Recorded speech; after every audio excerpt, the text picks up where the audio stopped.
There was another odd little bit here about some molten steel in steel-toed boots, but apparently the flesh of the person didn't burn. Did I understand that correctly? Steel-toed boots is one of the biggest things. Steel-toed boots? Steel-toed boots. Out still on the rubble, it's still, I believe, 1,100 degrees. The guy's boots just melt within a few hours. Right. There's a lot of stories like this that get repeated over and over again because in that moment, people have questions. They need answers. As soon as they're given answers, they go on. They don't stop to think if that's a reasonable answer in this moment of, dramatic events. And they just repeat them over and over again, and people keep repeating them. And even the truth movement, it kept repeating the story about steel-toed boots were melting because it was so hot. Well, if you put something on your grill that hot that's going to melt melt steel, you're not going to be surviving through that. And as I like to say, if my steel oven is melting, the turkey inside is more than well done. Yes. But we have no reports of burned feet. Yeah. Yeah, that's what I was reading. So go ahead. So what it captures is reminding someone of this. They're describing what's happening the best they can. Well, I have a little note here in the sidelines that it's 11. It takes that the heat would normally be at 1,100 degrees or so to create the molten steel. Did I write that down correctly? Maybe it's like 1,500 centigrade or 2,800 Fahrenheit.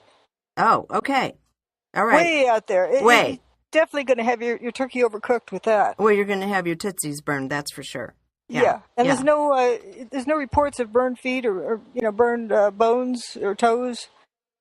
But the boots apparently were disintegrating. There's also a story about the last guy out. They knew he just got out by the skin of his teeth because his shoes were blown clear off his feet. That's what his friend said. Wow. So here we have, just now kind of going back at some of the things we've talked about, some of these oddities. We have steel melting that would normally melt at very high temperatures without burning people's feet. So we have windows where a hole has been blown out of one pane but not the other pane. We have cars that have been toasted, and then the other half of the car can be absolutely pristine. People who are 1,200 of them, who totally against anything in human nature, are jumping or falling on the outside of this building at 105 floors and below, jumping or falling to their deaths, but they seem to be almost microwaved from the inside because they're coming down in body parts. That's not normal for free fall.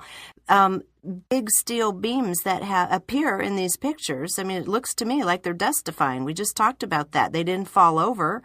Cars that are blowing up or toasting 7 blocks away. Vehicles blowing up. All these things going on that don't make any sense whatsoever for any kind of normal demolition that we're talking about. Now, I want to ask you about this because you've gotten a lot of, you've drawn a lot of heat from the 9/11 truth movement who have bought into the story this was a controlled demolition. My question is, why do you think they might not be more open to this evidence here? It seems like everybody's looking for the truth on this. Why is there any resistance among these professionals to look at your work seriously? Or are they starting to do that now? 9/11 was a psychological operation, including the thermite story, the bombs in the building story that were planted there. Like, when NIST had their press conference talking about the release of the Building 7 report, they had this neat and tidy false choice. And in my comments to them, I called them on that and notified them of fraud, that they were guilty of fraud because they denied the bombs in the building story by saying it was silent. It wasn't any loud noise associated with it, so it couldn't be bombs in the building. But they didn't apply that to their own story.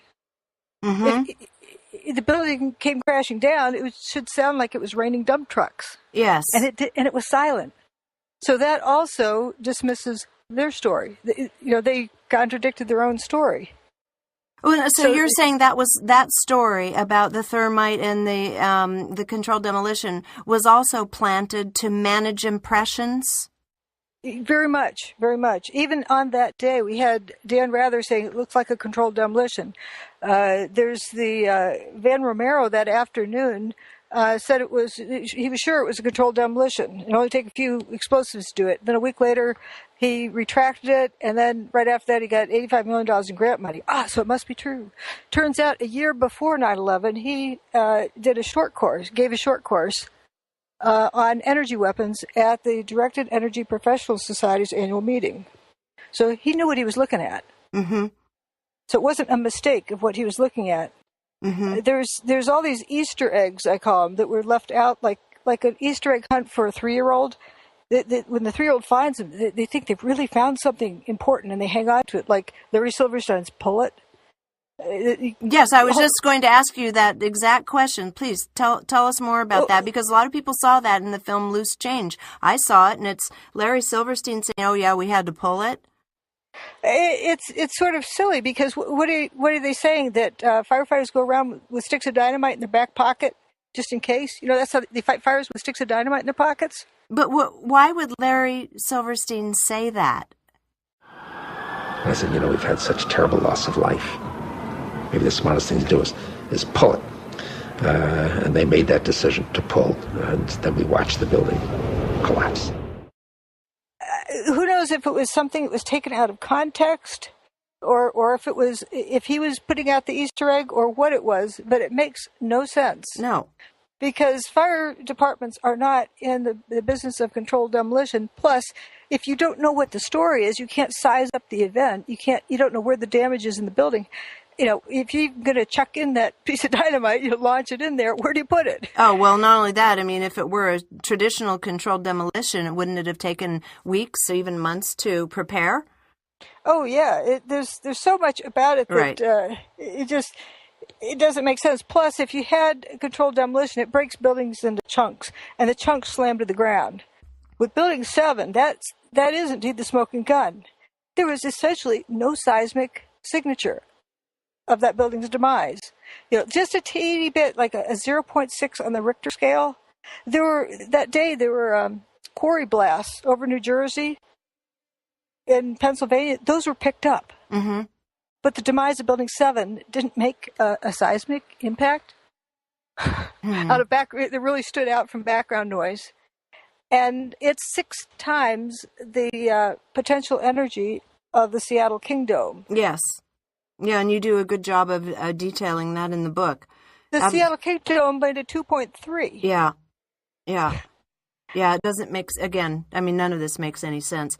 What I'm wondering here is, if you're saying that this is part of the mind control or disinformation that, like you say, Dan Rather said, it almost looks like a controlled demolition. If this was starting so early on, what I don't get is how would that support the supposed larger agenda of creating this fear of the Islamic world and everything that we've gotten into in the name of 9/11. Oh, look at how people argue about opinions about thermite or nukes or this or that, and you get this big, huge muddle up, and everyone's around in circles, arguing with people. It's really destroyed people's ability to reason. As you've seen in this book, it's right in front of us. Mm-hmm. Yes, absolutely. But why don't people see it? Because it was such a strong psychological operation. It destroyed people's ability to know what's real and what's not. And they want to know what the truth is, and they run to this truth movement business. But as I point out, do you think those who pulled off 9/11 just forgot to plan a cover-up? Yeah, no. And so what would it look like? Yeah, very true. Well, now let's get into sort of the meat of what you're talking about here. All of these anomalies, and every single thing we've talked about is an anomaly. If you're looking at the official story or the controlled demolition story, everything is anomalous. It would make no sense.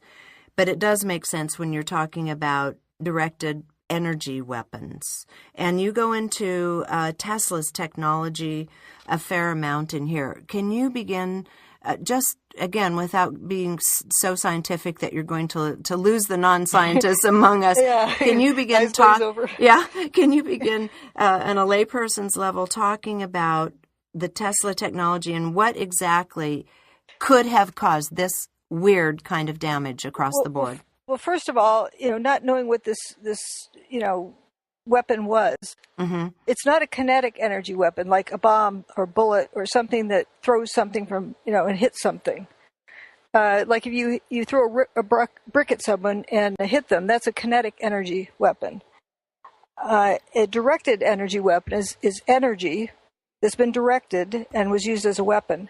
A very general category. I don't know how else to categorize it.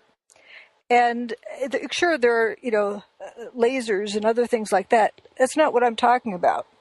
I'm talking about an energy field and field effects that happen in a field. And it's obviously the energy was directed because it was pretty precise as to how it acted that day. And it wasn't a random orientation of energy. And also, kinetic energy weapons involve heat and expansion of heat. And sound waves. Things go boom.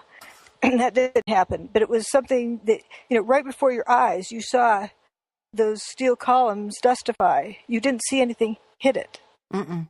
And that's a signature there, too, of energy weapons affecting it. But when I was looking at the data, and I believe you look at the data long enough, it'll tell you what happened. If you don't know what happened, just keep looking. And I kept tabulating all the different characteristics, and I'd give them whatever names came to mind as unique descriptions, like fuzzballs. We didn't talk much about that. The columns, as they're falling, turn to dust. That dust lands, and you have clear blue sky behind it. And then that dust starts breaking down and rising up. So we know the dust continued breaking down. And at first it was kicked up around people's feet, and I called those fuzzballs. And then after a while, you notice it's rising on its own. And as in anti-gravitational? As in being so fine that it just floats up. I see. Yeah, no mass, very little mass. Yeah. And also the dust rollout. When the dust rollout first occurred, it comes to an abrupt stop at a particular street. When the South Tower first went, it rolled out to the north up to one street, and then when the North Tower went, it rolled up one block further. The towers are one block apart from each other. Well, that's bizarre. So there was somehow a controlled extension of this, or was it that natural to the dynamic of whatever destroyed it? The latter. I think it is natural to the dynamic of what destroyed it. If it's breaking down at a certain rate, you can get a rock and throw it pretty far, but how far can you throw flour? Yeah.